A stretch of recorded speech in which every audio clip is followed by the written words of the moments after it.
About 10 years ago, I was recently divorced and living alone in a one-bedroom apartment. The place was clean and the rent was decent. One of those places that had a doorman. I felt safe here. I was alone and loving it, focused on my career and not on my clingy ex-husband. Things were finally looking up for me. At the time, I was working pretty late at the office and would often stumble into my apartment, sleep-deprived in the early hours of the morning, and wake up by 6:30 or 7ish to start the day. I started noticing that in the morning, my door would be unlocked sometimes. I usually dismissed this as my sleep-dead brain thinking that the bed looked more appealing than locking the door. Another thing that I noticed since moving in was that I seemed to misplace things more than I used to. Little things like a hairbrush or nail polish, that sort of thing. It wasn't really that big of a deal, just enough to be a slight annoyance in my day. The longer I lived there, the more frequently I seemed to forget to lock the door. At first, it was every once in a while. Then it seemed like an almost daily occurrence. More things went missing, things like pictures, shaving razors, and most disturbingly, my underwear. This went on for long enough that I started to get a little paranoid. I started to take time at night to make sure the door was locked. I got into a habit of every night, after I locked the door, to turn the handle 3 times and say to myself, "It's locked, it's locked, it's locked." Time after time, I would wake up and the door would be unlocked. One time, I even tried staying up all night to watch the door, but I ended up falling asleep in my chair. I decided that my mind was not reliable enough to stay up all night, so I invested in a video camera. I went all out and bought the fanciest camera that I could get my hands on. So one night, I set the camera up facing the door. I hid the camera under a pile of towels on the floor. I locked the door and went to bed. When I woke up, my apartment looked normal, nothing missing that I could see. I decided to check the tape. I fast-forwarded through the hours of footage, not seeing anything.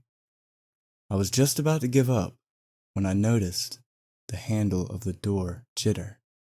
Then it slowly crept open. A figure slid through the half-open door and walked towards the camera. It paused and looked around as if it was listening for something. Then walked forward into direct view of the camera. I paused the camera. The hairs of my arms and the back of my neck started to rise.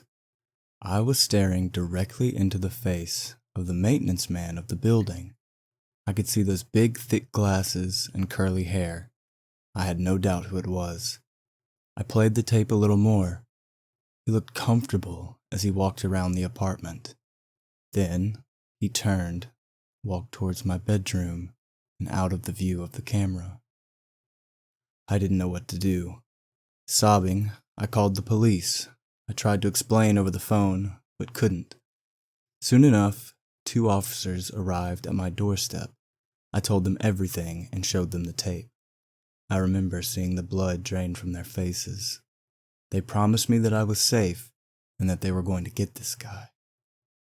I needed to lay down, but didn't want to be alone.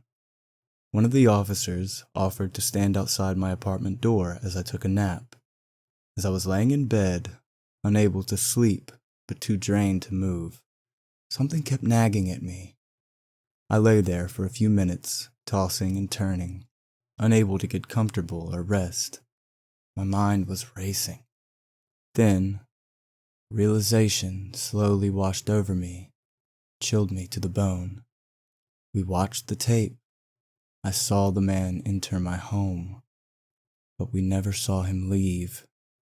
I froze, then started shaking. I needed to get to the front door. I sat up, looked around the room. I couldn't see anyone. I swung my legs over the side of the bed cautiously.